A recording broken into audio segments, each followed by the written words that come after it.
Assalamualaikum warahmatullahi wabarakatuh. Nama saya Nurdiana Halidah dengan NIM 20405010101. Di sini saya akan memberikan video resuman atau tanggapan dari video Bapak Abdul Wadud Nafis yang berjudul Perhitungan Pendapatan Nasional.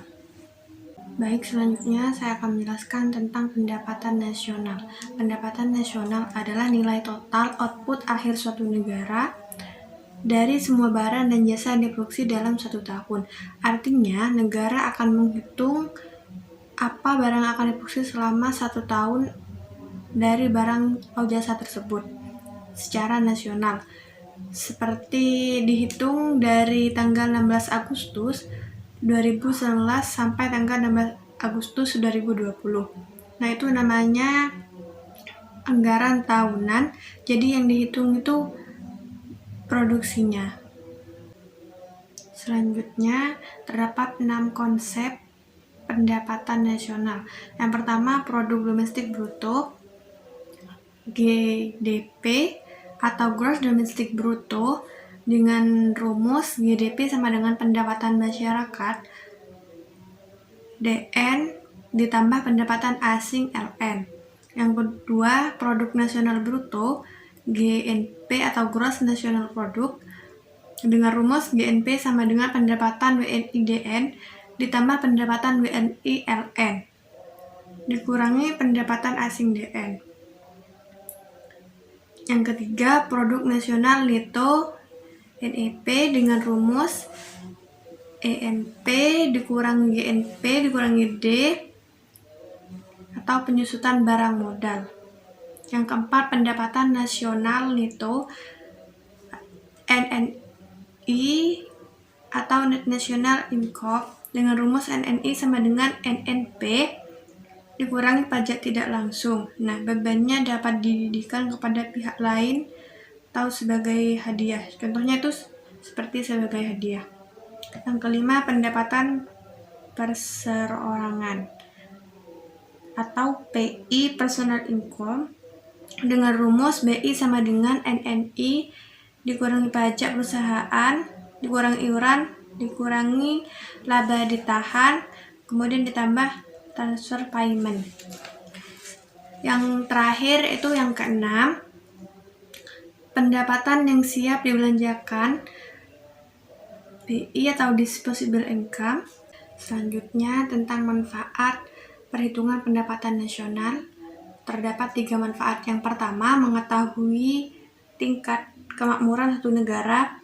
Yang kedua, mengevaluasi kinerja perekonomian dalam skala tertentu. Yang ketiga, mengukur perubahan perekonomian suatu negara secara berkala, dan lain sebagainya. Selanjutnya, tentang macam-macam metode perhitungan pendapatan nasional. Yang pertama, metode pendekatan nilai produksi.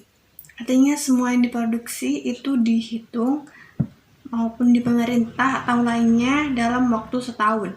Yang kedua, metode pendekatan pendapatan merupakan menghitung jumlah pendapatan dari berbagai faktor produksi yang memberikan sumbangan terhadap proses produksi.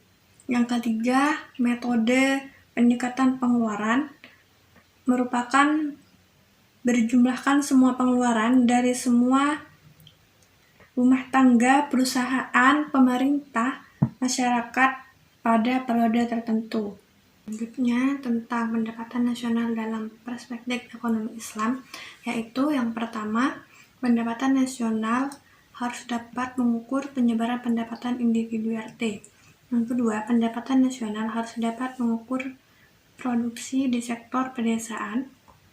Yang ketiga, pendapatan nasional harus dapat mengukur kesejahteraan ekonomi Islam. Yang keempat, perhitungan pendapatan nasional sebagai ukuran dari kesejahteraan sosial. Selanjutnya, yang terakhir, sumber-sumber pendapatan nasional dalam ekonomi Islam. Yang pertama, ghanimah adalah harta rampasan perang. Yang kedua, sedekah. Yang ketiga, infak. Nah, dari kedua tersebut terdapat perbedaan. Nah, perbedaannya itu kalau sedekah biasanya kebanyakan untuk individu, sedangkan infak itu biasanya untuk lembaga seperti lembaga pendidikan. Yang keempat, zakat, harta yang harus dikeluarkan oleh seseorang. Yang kelima, ushar adalah pungutan 1/10 dari harta yang diperdagangkan ketika seorang melintasi perbatasan suatu negara, atau disebut juga sekarang sebagai bea cukai. Yang keenam, jizyah, pajak yang dikenakan kepada non-muslim yang di negara Islam sebagai untuk menjaga keamanan. Yang ketujuh, kharaj, pajak tanah yang dimiliki orang Islam dan dikelola oleh non-muslim. Yang ke-8, pajak tambang dan pajak harta karun.